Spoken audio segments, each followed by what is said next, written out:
ഈശോയെ സ്പർശിക്കണമേ, സുഖപ്പെടുത്തണമേ. ഹല്ലേലൂയ.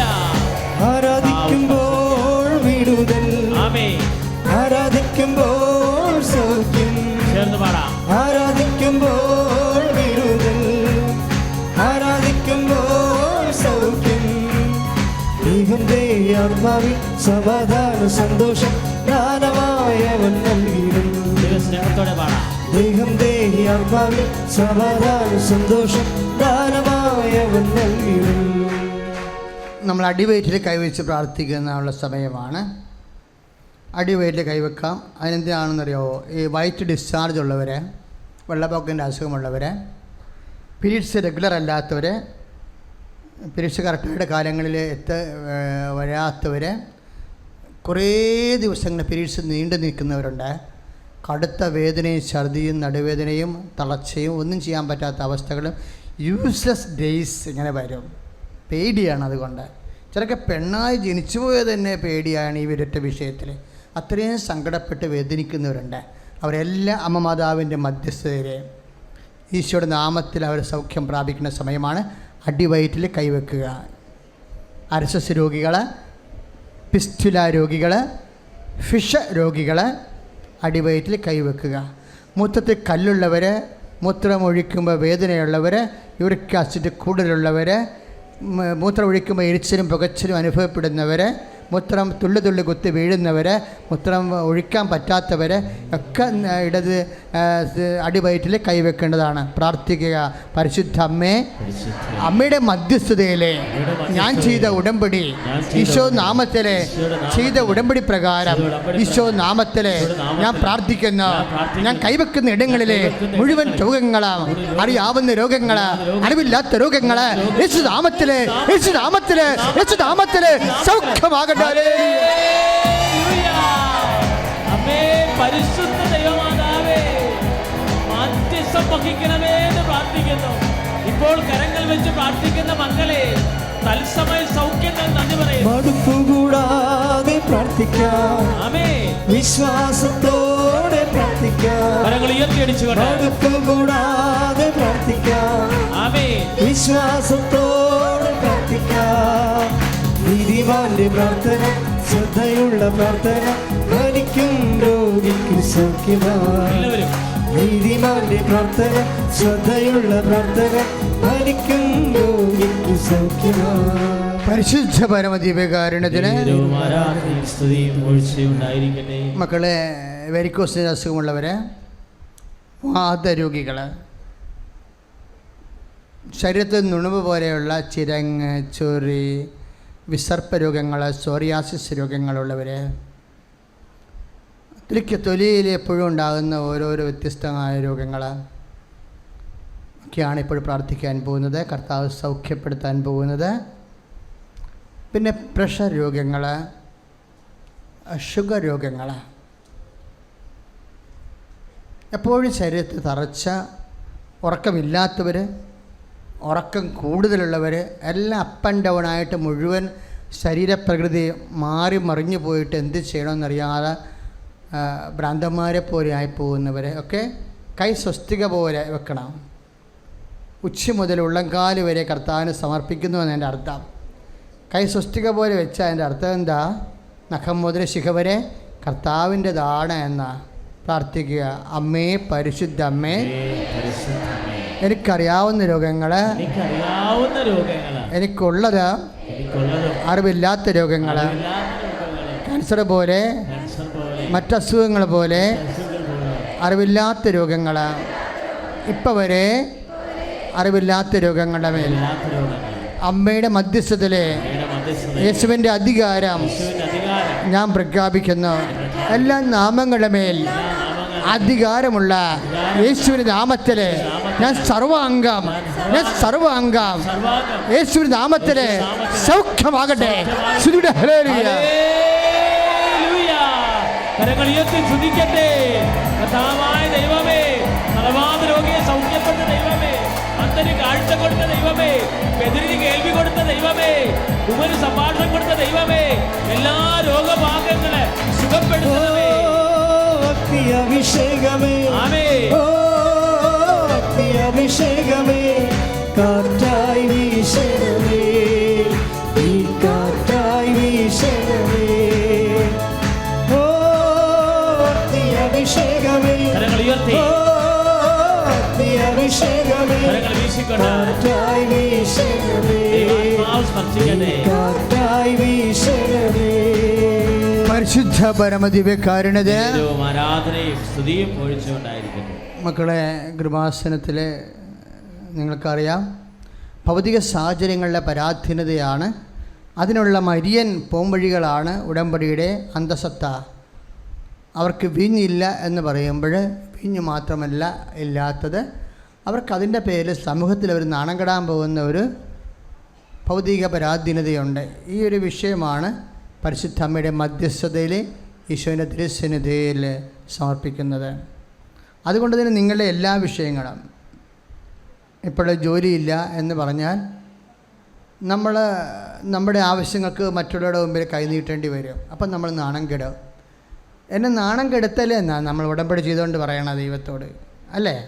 മറ്റുള്ളവരുടെ മുമ്പിൽ എന്നെ, കാര്യം ദൈവത്തിൻ്റെ മകൻ മറ്റുള്ളവരുടെ മുമ്പിൽ തെണ്ടിയായി നിൽക്കുമ്പോൾ അതിൻ്റെ നാണക്കേട് അറക്കാവുന്നത് ദൈവത്തിനാണ്. എലിസബത്തൊക്കെ പ്രഗ്നൻ്റ് ആകുമ്പോൾ അവർ ആദ്യം പറഞ്ഞത് എന്താ? മനുഷ്യരുടെ മുമ്പിൽ എനിക്കുണ്ടായിരുന്ന നാണക്കേട് കർത്താവ് പരിഹരിച്ചു. ഇപ്പം മനുഷ്യരുടെ മുമ്പിൽ നമുക്ക് നാണം കെടുന്നത് നിസ്സാര കാര്യമല്ല.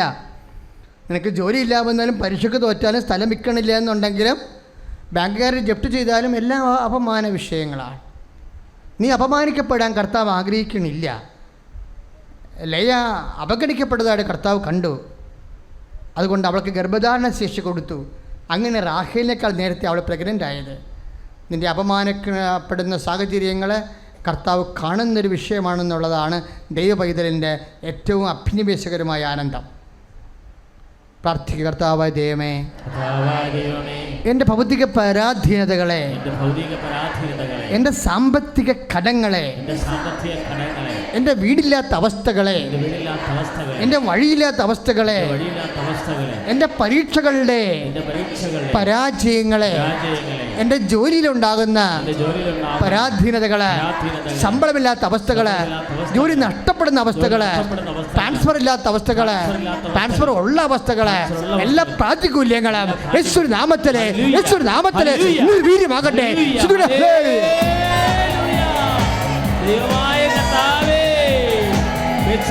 കുളക്കരയിൽ കിടന്നവന് സൗഖ്യം കൊടുത്ത കർത്താവേ, എല്ലാ രോഗങ്ങളെയും ദുരിതങ്ങളെയും ആത്മാവേ നിറയണമേ, അഗ്നിതൻ അഭിഷേകമായി പടരണമേ, വിടുതലിൻ ആത്മാവേ നിറയണമേ, അഗ്നിതൻ അഭിഷേകമായി പടരണമേ. പരിശുദ്ധ പരമദിവ്യകാരുണ്യത്തിന് മക്കളെല്ലാത്തവർക്കും വേണ്ടി പ്രാർത്ഥിക്കാൻ പോകുന്നു. മക്കളില്ലാത്തവരും വിവാഹ താമസിക്കുന്നവരും ഇപ്പോൾ ശ്രദ്ധിക്കേണ്ടതാണ്. യേശുവെ നന്ദി, യേശുവെ സ്തോത്രം. എൻ്റെ പേര് ജോയലിൻ ജസ്റ്റിൻ. ഞാൻ കുറുമ്പനാട് അസംഷൻ ചർച്ച് ചങ്ങനാശ്ശേരിയിൽ നിന്ന് വരുന്നു. ഇതെൻ്റെ ഫാമിലിയാണ്. എനിക്കും എൻ്റെ കുടുംബത്തിനും പരിശുദ്ധ കൃപാസനം മാതാവ് വഴി തന്ന അനുഗ്രഹത്തിന് പ്രത്യേകമായിട്ട് ഓസ്ട്രേലിയൻ PR വിസ ഞങ്ങൾ ഫാമിലിയായിട്ട് തന്നതിനെ ഓർത്ത് നന്ദി പറയാനാണ് ഞാൻ ഈ അൾത്താരയിൽ ഇവിടെ നിൽക്കുന്നത്. അതിന് മാതാവ് എനിക്ക് ഒരുക്കി തന്ന നന്മയെ ഓർത്ത് ഞാൻ നന്ദി പറയുന്നു. ഞാൻ കുവൈറ്റിൽ കഴിഞ്ഞ 15 വർഷമായിട്ട് കുവൈറ്റ് MOHൽ ക്യാൻസർ ഹോസ്പിറ്റലിൽ ഞാൻ വർക്ക് ചെയ്യുമായിരുന്നു. കുഞ്ഞുങ്ങളുടെ രോഗങ്ങളും പിന്നെ ജോലിയിലെ ബുദ്ധിമുട്ടുകളുകൊണ്ടും ഞാനൊരു ഇംഗ്ലീഷ് കൺട്രിയിലോട്ട് മൂവ് ചെയ്യണമെന്നൊക്കെ ആഗ്രഹിച്ചു. പക്ഷേ ഈ 40 ഏജിൽ എനിക്ക് അത് പറ്റുമോയെന്നോ ഒന്നും എനിക്കറിയത്തില്ലായിരുന്നു. അവിചാരിതമായിട്ട് അച്ഛൻ്റെ യൂട്യൂബ് സാക്ഷ്യങ്ങളും അച്ഛൻ്റെ ഉടമ്പടി ധ്യാനവും സാക്ഷ്യങ്ങളും ഞാൻ കാണാനിടയായി. 2022 ഞാൻ സാക്ഷ്യങ്ങൾ മാത്രം കേട്ട് എൻ്റെ കുഞ്ഞിന് ന്യൂമോണിയ ആയിരുന്ന 3ാമത്തെ കൊച്ചിന് ന്യൂമോണിയ ആയിരുന്ന ആ വീക്കിലാണ് ഞാൻ എനിക്ക് എക്സാമിന് ഡേറ്റ് കിട്ടിയത്. ഞാൻ സാക്ഷ്യം മാത്രമേ കേട്ടിട്ടുള്ളൂ. ഞാൻ റെഗുലറായിട്ട് ക്ലാസ്സിൽ പോകാനോ ഒന്നും പറ്റിയില്ല. ഞാൻ ഓൺലൈൻ വീഡിയോസും ഓൺലൈൻ ക്ലാസ്സുകളും മാത്രം ജസ്റ്റ് അറ്റൻഡ് ചെയ്തിട്ട് സാക്ഷ്യം മാത്രം കേട്ട് ഞാൻ എക്സാം എഴുതി. എനിക്ക് ന്യൂസിലാൻഡ് സ്കോർ 2022 നവംബറിൽ എനിക്ക് കിട്ടി. അതിനുശേഷം ഞാൻ പ്രൊസീജിയർ ഒന്നും സ്റ്റാർട്ട് ചെയ്യാതെ തന്നെ 2023 ഫെബ്രുവരി 21 ഞാൻ റെസിഗ്നേഷൻ വെച്ചു. എൻ്റെ 4 കുഞ്ഞുങ്ങളെയും കൊണ്ട് ഞാൻ നാട്ടിൽ വന്ന് ഗ്രാൻഡ് പാരൻസിൻ്റെ കൂടെ ഹസ്ബൻഡ് പപ്പയുടെയും മമ്മിയുടെയും കൂടെ ഞങ്ങളിവിടെ നിന്നു. ഇവരെ സ്കൂളിൽ ചേർത്ത് പോയിക്കൊണ്ടിരുന്നപ്പോൾ ഇവിടെ ഇവർക്ക് കാലാവസ്ഥ പിടിക്കാതെയും ഒത്തിരി ഹോസ്പിറ്റലൈസേഷനും ഒക്കെ ആയിരുന്നു. ഞാൻ ഇതിൻ്റെ ഇടയിൽ ഞാൻ തന്നെ വന്ന് കൃപാസനം വഴി എനിക്കറിയില്ലാണ്ട് പോലും എനിക്ക് ബസ്സിലൊരു ചേച്ചി നേരെ കൃപാസനത്തിൽ വന്ന് ആ ചേച്ചിയുടെ കൂടെ എനിക്ക് ആ ചേച്ചി ഫുൾ ടൈം എൻ്റെ കൂടെ ഈ കൃപാസനത്തിലിരുന്നു. തിരിച്ചെന്നെ ഓട്ടോയിൽ ചങ്ങനാശ്ശേരി കയറ്റി വിടുന്നിടം വരെ അത് ഞാൻ ഇപ്പോഴും വിശ്വസിക്കുന്നു എനിക്ക് അതെല്ലാം പറഞ്ഞു തന്നത് മാതാവാണ്.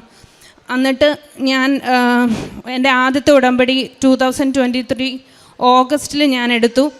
എന്നിട്ട് ഞാൻ എൻ്റെ ക്യാപ്പിൻ്റെ അതായത് ന്യൂസിലാൻഡ് രജിസ്ട്രേഷൻ്റെ പ്രൊസീജിയേഴ്സൊക്കെ വെയിറ്റ് ചെയ്തിരുന്നു. അങ്ങനെ എനിക്ക് പിന്നെയും ഇവരുടെ സിക്നസ് കൊണ്ടും ഹസ്ബൻഡ് കുവൈറ്റിലായിരുന്നുകൊണ്ടും ഞാൻ എല്ലാവരും എന്നോട് പറഞ്ഞു ഞാൻ നല്ലൊരു ജോലിയും കളഞ്ഞിട്ട് ഇവിടെ വന്ന് നിൽക്കുവാന്ന്. പക്ഷേ എനിക്ക് എന്തോ ഞാൻ കൃപാസന മാതാവിൽ മാത്രം വിശ്വസിച്ച് ഞാൻ ഇറങ്ങിയോണ്ട് എനിക്ക് നല്ല വിശ്വാസം ഉണ്ടായിരുന്നു മാതാവിൻ്റെ പ്രാർത്ഥന കേൾക്കുമെന്ന്. അങ്ങനെ ഞാൻ 2024 മാർച്ചിൽ എനിക്ക് ക്യാപ്പ് അഡ്മിഷൻ ന്യൂസിലാൻഡിൽ കിട്ടി. ഞാൻ അവിടെ ചെന്ന സമയം എന്ന് പറയുന്നത് ഏറ്റവും ക്രൈസിസ് ടൈമായിരുന്നു. അവിടെ ക്യാപ്പിൻ്റെ റീഫണ്ടൊക്കെ നിർത്തി. എൻ്റെ 10 ലക്ഷം രൂപയൊന്നും അവരെനിക്ക് റീഫണ്ട് ചെയ്യില്ല. മീൻസ് അതിൻ്റെ എക്സ്പെൻസും എല്ലാം എൻ്റെ വെറുതെ പോകുമെന്ന് ഓർത്തു.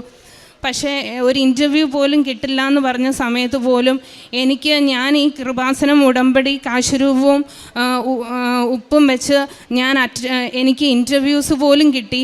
ആ ഇൻ്റർവ്യൂ പക്ഷേ ഒരു പ്രോഗ്രസ് ഇല്ലാതെ കിടന്നു. അതുകൊണ്ട് ഞാൻ 3 മാസം ഇവർ നാട്ടിൽ ഗ്രാൻഡ് പാരൻസിൻ്റെ കൂടെ തന്നെയാണല്ലോ എന്ന് കരുതി ഞാൻ അവിടെ അധികം നാൾ നിൽക്കാതെ വേഗം തന്നെ ഒരു ഓഫർ പോലും കിട്ടാതെ ഞാൻ നാട്ടിൽ തിരിച്ചു വന്ന് പിറ്റേ 2 ആഴ്ച കഴിഞ്ഞപ്പോൾ എനിക്ക് അവിടുത്തെ ഏറ്റവും വലിയ ഹോസ്പിറ്റലിൽ നിന്ന് എനിക്ക് ജോബ് ഓഫർ കിട്ടി. ആ ജോബ് ഓഫർ പ്രൊസീഡ് ചെയ്യാനിരുന്ന സമയത്ത് എനിക്ക് ഓസ്ട്രേലിയയിലെ രജിസ്ട്രേഷനിൽ നിന്ന് എനിക്കൊരു ടെമ്പററി വിസയിൽ 482 വിസ എന്ന് പറയും, അതിലെനിക്കൊരു മറ്റൊരു ഓഫറും വന്നു. പക്ഷേ ഇത് രണ്ടും പ്രൊസീഡ് ചെയ്യാൻ വന്ന സമയത്ത് എൻ്റെ കൊച്ച് പിന്നെയും മെഡിക്കൽ ചെയ്യാറായപ്പോൾ സിക്കായി. അതുകൊണ്ട് എനിക്ക് പിന്നെ അവരോടൊരു ഓക്കെ പറയാൻ എനിക്ക് പറ്റിയില്ല. പിന്നെ ഹസ്ബൻഡിനോട് എനിക്ക് അവരെ മാനേജ് ചെയ്യാൻ പാടാണ്ട് ഹസ്ബൻഡിൻ്റെയും ജോലി കളഞ്ഞ് ഹസ്ബൻഡും നാട്ടിൽ 2024 ജൂലൈയിൽ വന്നു. അതിനുശേഷം ഞങ്ങൾ 2 പേരും കൂടെ അച്ഛനെ വന്ന് കണ്ട് ബ്ലെസ്സിങ് ഒക്കെ മേടിച്ചു. ഏത് ഡിസിഷൻ എടുക്കണമെന്ന് അറിയാതെ ഇരുന്ന സമയത്ത് എനിക്ക് ഓസ്ട്രേലിയൻ PR-ൻ്റെ ഒരു ഇൻ്റർവ്യൂ നാട്ടിലിരുന്നുകൊണ്ട് തന്നെ കിട്ടി. അതും എൻ്റെ ഇൻ്റർവ്യൂ വരുന്ന എല്ലാം എനിക്ക് കൃപാസന മാതാവാന്നുള്ള സൈനുകൾ പലതവണ എനിക്ക് എല്ലാം ചൊവ്വാഴ്ച ഉടമ്പടി ധ്യാനത്തിൻ്റെ അന്ന് അതൊക്കെ ന്യൂസിലാൻഡിൽ വെച്ചും അങ്ങനെയായിരുന്നു. ഇവിടെ വന്നിട്ടും ഈ ചൊവ്വാഴ്ചകളിലെ ധ്യാനത്തിൻ്റെ അന്ന് എനിക്ക് ഇൻ്റർവ്യൂ വരും. 2 സ്റ്റേജായിട്ട്. സാധാരണ PR-ഒക്കെ ഒരു സ്റ്റേജ് ഇൻ്റർവ്യൂ, എനിക്ക് 2 സ്റ്റേജ് ഇൻ്റർവ്യൂവും ട്യൂസ്ഡേ വന്നു. ആ ട്യൂസ്ഡേ ഞാൻ മാതാവിൻ്റെ ഉപ്പും കൃപാസന ഓയിലും ലോക്കറ്റും പിടിച്ച് നിന്ന് അറ്റൻഡ് ചെയ്ത ഒരു ഇൻ്റർവ്യൂ പോലും എന്നെ സെലക്ട് ആകാതെ വന്നില്ല. അതിനുശേഷം ഞാൻ ആ ഇൻ്റർവ്യൂ ഈ അവിടുത്തെ ഏജൻറ്റ് തന്നെയാണ് ചെയ്യുന്നത്. അതുകൊണ്ട് എനിക്കറിയത്തില്ല എനിക്ക് ഇമി അക്കൗണ്ടോ അങ്ങനത്തെ ഒന്നും എനിക്കില്ല. ഇതിൻ്റെ പ്രോഗ്രസ് ഇത് നടക്കുന്നുണ്ടോ എന്ന് പോലും അറിയില്ല. എനിക്ക് ഒരേ ഒരു വേർഡേ ഉള്ളൂ, എനിക്ക് കൃപാസന മാതാവ് തരും, അത്രയും മാത്രമേ ഉള്ളൂ. എൻ്റെ പപ്പായും മമ്മിയും ഒക്കെ എല്ലാവരും എന്നോട് പറഞ്ഞു ഇതൊന്നും എന്തിനാ ജോലി കളഞ്ഞ്. പക്ഷെ ഞാൻ അവരോടൊക്കെ ഞാൻ സാക്ഷ്യം ഷെയർ ചെയ്യുമ്പോഴും പിന്നെ എല്ലാവരും എന്നെ കുറ്റപ്പെടുത്തി, ഇതൊന്നും നടക്കാൻ പോകുന്നില്ല, ഒത്തിരി ഭയങ്കര വിശ്വാസം ഒന്നും മാതാവ് എല്ലായിടത്തും ഒരുപോലെയാണെന്നൊക്കെ. പക്ഷേ എനിക്കെന്തോ ഞാൻ ഇതുവരെ നടന്നിയ സ്റ്റെപ്പെല്ലാം കൃപാസന മാതാവിനെ കൂട്ടുപിടിച്ചു. അപ്പം കൃപാസന മാതാവ് തന്നെ നടത്തുമെന്ന് എനിക്ക് ഭയങ്കര വിശ്വാസം ഉണ്ടായിരുന്നു. പക്ഷേ എനിക്കത്ര യോഗ്യതയൊന്നും ഇല്ലയെന്നാണ് ഞാൻ കരുതിയത്. പക്ഷേ ഹസ്ബൻഡ് ഒക്ടോബറിൽ ഇവിടുത്തെ ജപമാല പ്രദക്ഷിണത്തിൽ എൻ്റെ കൂടെ വന്നു. ഞങ്ങൾ രണ്ടുപേരും കൂടെ ജപമാല, അഖണ്ഡ ജപമാല റാലിയിലെല്ലാം പങ്കെടുത്തു. അത് കഴിഞ്ഞപ്പോൾ എൻ്റെ മൂന്നാമത്തെ ഉടമ്പടി ഞാൻ ഒക്ടോബറിൽ, രണ്ടാമത്തെ ഉടമ്പടി ന്യൂസിലാൻഡ് വന്ന ഉടനെ ഞാൻ പുതുക്കി. മൂന്നാമത്തെ ഉടമ്പടി ഞാൻ ഡിസംബറിൽ ഞാൻ വന്ന്, ഞാനും ഹസ്ബൻഡിൻ്റെ മമ്മിയും എപ്പോഴും എൻ്റെ കൂടെ, മമ്മി എൻ്റെ കൂടെ എല്ലാ ഉടമ്പടി എടുക്കാനും എല്ലാം ഒരുമിച്ച് ഞങ്ങൾ രണ്ടുപേരും രാത്രിയിലും രാവിലത്തെയും പ്രാർത്ഥനയൊക്കെ. അത് കഴിഞ്ഞ ശേഷം മമ്മി ഞാനും കൂടെ ഉടമ്പടി വന്ന് ഡിസംബറിൽ പുതുക്കി. ഞങ്ങൾ വിചാരിക്കാത്ത സമയത്ത് ഡിസംബറിൽ ഞങ്ങളുടെ മെഡിക്കൽ കഴിഞ്ഞു. ഞങ്ങളുടെ ഫാമിലിയുടെ ഇവർക്കെല്ലാം ഈ ശ്വാസകോശം, ആസ്മ പ്രശ്നങ്ങളും ഒക്കെ ഉണ്ടായിരുന്നപ്പോഴും എനിക്കാകെ ടെൻഷനായിരുന്നു, ഇത് നടക്കുന്നുണ്ടോ. പക്ഷേ എന്നോട് ഒത്തിരി പേർക്ക് PR-ന് എക്സ്ട്രാ പേപ്പേഴ്സൊക്കെ ചോദിച്ചു. എന്നോട് ഒരു പേപ്പർ പോലും ചോദിക്കാതെ ഞാൻ, എൻ്റെ ഏജൻറ്റ് എൻ്റെ ഹോസ്പിറ്റലിൽ എനിക്ക് PR തന്ന ഹോസ്പിറ്റലിൽ അവരായിരുന്നു എൻ്റെ എല്ലാം ചെയ്തുകൊണ്ടിരുന്നത്. അവർ ഒരു എക്സ്ട്രാ ഈ പ്രത്യാശയുടെ 2025 ഫെബ്രുവരി 21 അതേ ഫെബ്രുവരി, ഫെബ്രുവരി 21 ഞാൻ കുവൈറ്റിൽ നിന്ന് റിസൈൻ ചെയ്തത്. അതേ 21 ഞങ്ങൾക്ക് 6 പേർക്കും ഞങ്ങൾക്ക് PR-നുള്ള, ഓസ്ട്രേലിയൻ PR-നുള്ള വിസ അടിച്ചു വന്നു. ഞാൻ അന്ന് രാവിലെ അച്ഛൻ്റെ ഡെയിലി ബ്ലെസ്സിങ് കേട്ടപ്പോൾ അച്ഛൻ പറഞ്ഞു, നമുക്ക് ഉടമ്പടിയൊക്കെ താമസിക്കുന്നത് നമ്മുടെ യോഗ്യത ഇല്ലായ്മ കൊണ്ടായിരിക്കും എന്ന് പറഞ്ഞു. അപ്പം ഞാനങ്ങനെ അച്ഛനോട്, അന്ന് വെള്ളിയാഴ്ചയായിരുന്നു എൻ്റെ ഇത് വന്നത്, അപ്പം PR വന്നത്. അന്ന് ഞാൻ ഇത് വരുമെന്നൊന്നും അറിയാതെ തന്നെ ഞാൻ പറഞ്ഞു, ഞാൻ എത്രയും പെട്ടെന്ന് ഞാൻ ഒരു കുമ്പസാരം ചെയ്യണം, എനിക്ക് ഉടമ്പടി കുറച്ചുകൂടെ ആത്മാർത്ഥത്തോടെ ചെയ്യണമെന്ന് ഞാൻ ആഗ്രഹിച്ചിരുന്ന സമയത്ത് 12 മണിയായപ്പം എനിക്ക് എല്ലാവരുടെയും വിസ അടിച്ചു വന്നു. പിന്നെ ഞാനിവിടെ സാക്ഷ്യപ്പെടുത്താൻ വന്നപ്പോൾ സിസ്റ്റർ പറഞ്ഞു, നീ ടിക്കറ്റൊക്കെ എടുത്തിട്ട് വരാൻ പറഞ്ഞു മാർച്ചിൽ. അതുകൊണ്ട് ഞാൻ പിന്നെ വീട്ടിൽ തിരിച്ചു പോയപ്പം എൻ്റെ പപ്പായ്ക്ക് കോളനകത്ത് ഒരു ഗ്രോത്തൊക്കെ കണ്ടു. അപ്പം ലേക്ക് ഷോറിൽ 10 വർഷം മുമ്പ് പോയതാണ്. പിന്നെ പപ്പ ഫോളോ അപ്പ് ഒന്നും ചെയ്യില്ലായിരുന്നു, അൾസറേറ്റീവ് കോളൈറ്റിസ്. ഞാൻ പോവുകയെന്നൊക്കെ അറിഞ്ഞുകൊണ്ട് അപ്പ എൻ്റെ കൂടെ വന്ന് ഫോളോ അപ്പൊക്കെ ചെയ്തു. പക്ഷേ അതിനകത്തൊരു ഗ്രോത്ത് ഉണ്ടെന്ന് പറഞ്ഞു. ബയോപ്സി എടുത്തു. എൻ്റെ പപ്പായ്ക്ക് അത്ര ഈ കാര്യങ്ങളിലൊന്നും വിശ്വാസമില്ല. പക്ഷേ ഞാൻ പപ്പായ്ക്ക് വിശ്വാസ പ്രമാണം ചൊല്ലി പപ്പയോട് പറയാതെ ഞാൻ പപ്പയുടെ വായിൽ കൃപാസനം ഒപ്പിട്ട് പപ്പായ്ക്ക് കൊളോണോസ്കോപ്പിയൊക്കെ ചെയ്തു. ആ ബയോപ്സി റിപ്പോർട്ടെല്ലാം നോർമലായിരുന്നു. എല്ലാം എനിക്ക് അങ്ങനെ ചെറുതും വലുതുമായിട്ട് ഒത്തിരി നന്മകൾ ഈശോയും മാതാവും വഴി തന്നിട്ടുണ്ട്. എനിക്കത് തീർത്ത് പറയാൻ പറ്റും. നമ്മുടെ it is not by merit but by your grace. അപ്പം ഈശോ നമുക്ക് വേണ്ടിയിട്ട് ഒരുക്കുന്നതൊന്നും നമ്മൾക്ക് യോഗ്യതയൊന്നും നോക്കിയിട്ടൊന്നും അല്ല. പക്ഷെ നമ്മൾ മാതാവിന് വേണ്ടിയിട്ട് ഒരു സ്റ്റെപ്പ് വെച്ചാൽ, ഈശോയ്ക്ക് വേണ്ടി വെച്ചാൽ ഈശോ അത് കാണാതെ പോകത്തില്ല. അതെന്തെങ്കിലും നമ്മുടെ ആഗ്രഹം സാധിച്ചു തരും. പിന്നെ എൻ്റെ കുഞ്ഞുങ്ങൾക്ക് ഹോസ്പിറ്റലൈസേഷനൊക്കെ കുറച്ചു. ഞങ്ങൾ ഉടമ്പടി വസ്തുക്കളും ഒക്കെ എന്നും ഞാൻ ഇവർക്ക് കൊടുക്കാറുണ്ട്. ചെയ്തു തന്ന എല്ലാ നന്മകൾക്കും മാതാവിന് നന്ദി. ഇനി ഞങ്ങൾ അവിടേക്ക് ഈ ഏപ്രിൽ 2 ടിക്കറ്റ് എടുത്തിട്ട് പോവുകയാണ്. അവിടെ ചെല്ലും. പുതിയ അറ്റ്മോസ്ഫിയർ, എൻ്റെ കുഞ്ഞുങ്ങളും ഒക്കെ പൊരുത്തപ്പെടാൻ എല്ലാം മാതാവ് ശക്തി തരും. ഞാൻ കൃപാസന മാതാവിൻ്റെ ഉടമ്പടിയിൽ തന്നെ നിൽക്കും എന്ന് ഉറച്ച് വിശ്വസിച്ചുകൊണ്ട് കാരുണ്യപ്രവർത്തികൾ എന്നിലാൽ കഴിയുന്ന പോലെ ഞാനും ഹസ്ബൻഡും മമ്മിയും കൂടെ അടുത്തുള്ള ഒരു മെൻ്റലി റിട്ടാർഡഡ് ആയിട്ടുള്ള ഒരു സെൻറ്ററിൽ പോയി പൈസയൊക്കെ കൊടുക്കും. പിന്നെ ഞങ്ങൾ റോഡ് സൈഡ് ആയതുകൊണ്ട് എപ്പോഴും ആൾക്കാർ ഓരോ സഹായത്തിന് വരും. അവർക്കെല്ലാം മടി കൂടാതെ കൊടുക്കാൻ തോന്നും. പിന്നെ എൻ്റെ ഓൺലൈനിലൊക്കെ എൻ്റെ ഫ്രണ്ട്സിൻ്റെ ഗ്രൂപ്പിൽ ആരെങ്കിലും സഹായിക്കാൻ, കഷ്ടത അനുഭവിക്കുന്നവരെ സഹായിക്കാനൊന്നും മടി തോന്നിയിട്ടില്ല.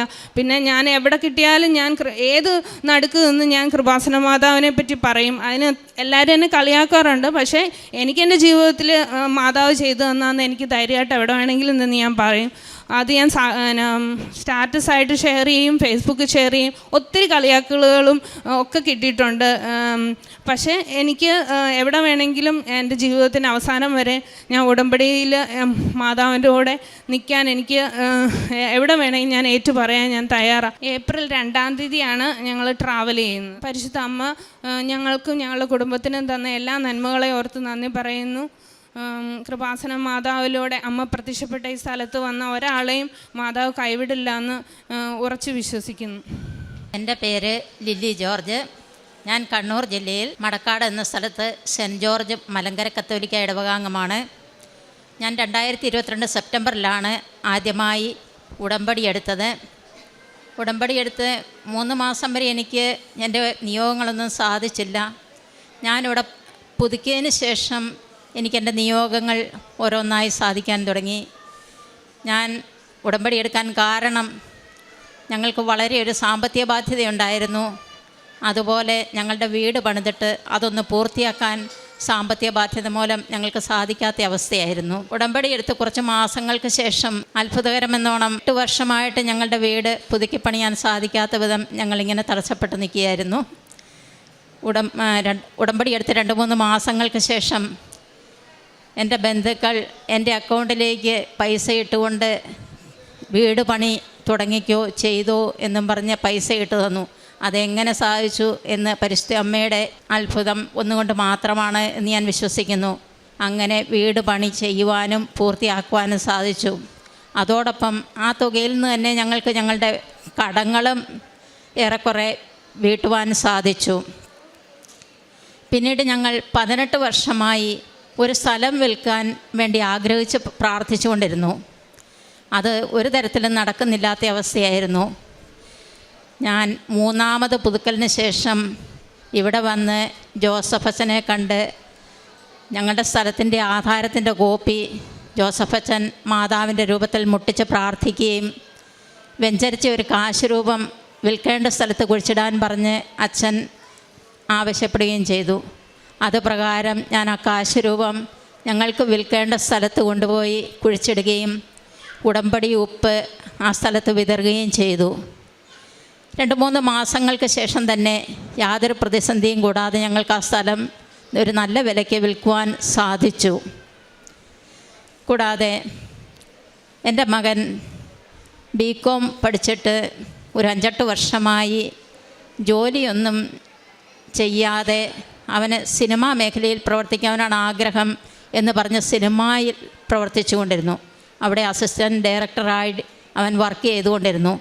ഞങ്ങളെല്ലാം പല പ്രാവശ്യം ആവശ്യപ്പെട്ടു, ഒരു ജോലിക്ക് പോകാൻ വേണ്ടി ആവശ്യപ്പെട്ടെങ്കിലും അവൻ അതിൽ താല്പര്യമില്ലായിരുന്നു. ഞാൻ ഉടമ്പടിയിൽ നിയോഗം വെച്ച് പ്രാർത്ഥിച്ചതിൻ്റെ ഫലമായി അവന് ദുബായിൽ ഒരു നല്ല ജോലി ലഭിക്കുകയും അവിടെ ഇപ്പോൾ ജോലി ചെയ്തു വരുന്നു. അക്കൗണ്ടൻ്റായി അവന് ജോലി ലഭിച്ചിട്ടുണ്ട്. അതുപോലെ ഉടമ്പടി നേർച്ച വസ്തുക്കൾ ഉപയോഗിക്കുക വഴി എനിക്കും എൻ്റെ കുടുംബാംഗങ്ങൾക്കും വളരെയേറെ രോഗസൗഖ്യങ്ങളും അത്ഭുതങ്ങളും ഒക്കെ ഉണ്ടായിട്ടുണ്ട്. 28 വർഷം പഴക്കമുള്ള എൻ്റെ ഇടത് കൈയിലെ തള്ളവിരലിൻ്റെ ഒരു നഖം കേടായി അത് കറുത്ത് ഒരു തരത്തിലും അത് സുഖപ്പെടാത്ത വിധത്തിലിരിക്കുകയായിരുന്നു. ഞാൻ 2-3 പ്രാവശ്യം വിശ്വാസപ്രമാണം ചൊല്ലി ഉടമ്പടി തൈലം ആ നഖത്തിൽ പുരട്ടുകയും പിന്നീട് ഞാൻ ആ കാര്യം മറന്നു പോവുകയും ചെയ്തു. കുറച്ച് ദിവസങ്ങൾക്ക് ശേഷം യാദൃച്ഛികമായി ഞാൻ എൻ്റെ നഖത്തിലേക്ക് നോക്കിയപ്പോൾ അവിടെ ഒരു പുതിയ നഖം രൂപപ്പെട്ടിരിക്കുന്നതാണ് എനിക്ക് കാണുവാൻ സാധിച്ചത്. അതുപോലെ ഞാൻ എനിക്ക് 52 കിലോ തൂക്കമുണ്ടായിരുന്നു. പിന്നീട് ഞാനങ്ങ് മെലിഞ്ഞ് എനിക്ക് വല്ലാത്ത ഒരു ശരീരത്തിന് ക്ഷീണിക്കുന്ന ഒരവസ്ഥയായി തീർന്നു. ഡോക്ടർമാരെ കണ്ട് ചോദിച്ചപ്പോൾ നിങ്ങൾ ഭക്ഷണം കഴിച്ചാൽ മതി, കുഴപ്പമൊന്നുമില്ല എന്നൊക്കെ പറഞ്ഞ് അവർ മരുന്നൊന്നും തരാതെ വിടുകയായിരുന്നു. ഞാൻ കഴിക്കുന്നൊക്കെ ഉണ്ടായിരുന്നു, പക്ഷേ എൻ്റെ ശരീരം ഒരു തരത്തിലും നന്നാകുന്നില്ലായിരുന്നു. ഞാനങ്ങ് മെലിഞ്ഞ് വല്ലാതായിത്തീരുമായിരുന്നു. ഒരു 40 കിലോ ആയി. അങ്ങനെ ഇരിക്കെ ഞാൻ മാതാവിനോട് പ്രാർത്ഥിച്ച് വിശ്വാസപ്രമാണം ചൊല്ലി ഉടമ്പടി തൈലം കൊണ്ട് കുരിശ് വരയ്ക്കുകയും ഉടമ്പടി നേർച്ച വസ്തുക്കൾ ഉള്ളിലേക്ക് കഴിക്കുകയും ചെയ്തതിൻ്റെ ഫലമായി എനിക്ക് 10 കിലോ വെയിറ്റ് കൂടുകയുണ്ടായി. കൂടാതെ ഞാൻ ഉടമ്പടി നേർച്ച വസ്തുക്കൾ പല രോഗികൾക്കും കൊടുത്തതിൻ്റെ ഫലമായി അവർക്കും രോഗസൗഖ്യങ്ങളൊക്കെ ഉണ്ടായിട്ടുണ്ട്. പല അക്രൈസ്തവ സഹോദരങ്ങൾക്കും ഞാൻ ഉടമ്പടി നേർച്ച വസ്തുക്കൾ കൊടുത്തിട്ടുണ്ട്. അവർക്ക് വളരെ പ്രകടമായ അത്ഭുതങ്ങൾ ഉണ്ടാകുകയും അവരിവിടെ വന്ന് ഉടമ്പടി എടുക്കുകയും ഒക്കെ ചെയ്തിട്ടുണ്ട്. പ്രേക്ഷിത പ്രവർത്തനമായി ഞാനിവിടെ നിന്ന് കിട്ടുന്ന പേപ്പറുകൾ കൂടുതലായും ഹോസ്പിറ്റലുകളിലാണ് കൊടുക്കാറുള്ളത്. ഞാൻ പ്രാർത്ഥിച്ചിട്ട് ഓരോ പേപ്പറിലും ഉടമ്പടി തൈലം കൊണ്ട് കുരിശ് വരച്ച് വിശ്വാസ പ്രമാണം ചൊല്ലിയിട്ടാണ് ഞാൻ ഓരോരുത്തർക്കും പേപ്പർ കൊടുക്കുന്നത്. കഴിയുന്നത്ര ഞാൻ മാതാവിനെക്കുറിച്ച് അവരോട് പറയുകയും എനിക്ക് കിട്ടിയ അനുഭവങ്ങൾ അവരോട് വിവരിക്കുകയും ചെയ്തുകൊണ്ടാണ് ഞാൻ പേപ്പറുകൾ കൊടുക്കാറുള്ളത്. പിന്നെ കാരുണ്യപ്രവർത്തികളായി ഞാൻ ചെയ്യുന്നത്, ഞങ്ങളുടെ അടുത്ത് ഒരു വൃദ്ധസദനമുണ്ട്. ഞാൻ അവിടെ പോവുകയും അവർക്ക് ക്ലീനിങ്ങിലൊക്കെ സഹായിക്കുകയും എന്നാൽ ചെയ്യാൻ പറ്റുന്ന കാര്യങ്ങളൊക്കെ ചെയ്തു കൊടുക്കുകയൊക്കെ ചെയ്യുന്നുണ്ട്. പിന്നെ എന്നെക്കൊണ്ട് സാധിക്കുന്ന വിധത്തിൽ അവിടെ വേണ്ടുന്ന സാധനങ്ങളൊക്കെ പലപ്പോഴായിട്ട് ഞാൻ മേടിച്ചു കൊടുക്കാറുണ്ട്. പിന്നെ സാമ്പത്തികമായി പിന്നോട്ട് നിൽക്കുന്ന പല വ്യക്തികൾക്കും എന്നാൽ കഴിയുന്ന വിധം ഞാൻ എന്തെങ്കിലും ഒരു സാമ്പത്തിക സഹായം ചെയ്ത് അവരെ സഹായിക്കാറുണ്ട്. ഇത്രയേറെ അനുഗ്രഹങ്ങൾ ചെയ്ത എൻ്റെ ആത്മീയ ജീവിതം ഇതോടെ വളരെയധികം മെച്ചപ്പെട്ടു. എനിക്ക് പെട്ടെന്ന് മുൻകോപമുണ്ടാകുന്ന സ്വഭാവമുണ്ടായിരുന്നു.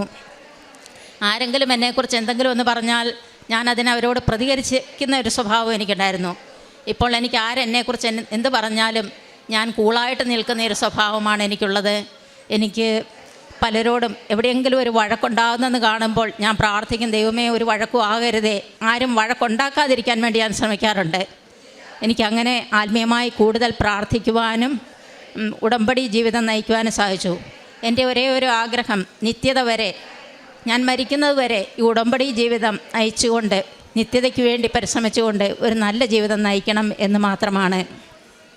ഇത്രയേറെ അനുഗ്രഹങ്ങൾ തന്ന മാതാവിനും തിരുക്കുമാരനും കോടാനുകോടി നന്ദികൾ പറഞ്ഞുകൊള്ളുന്നു.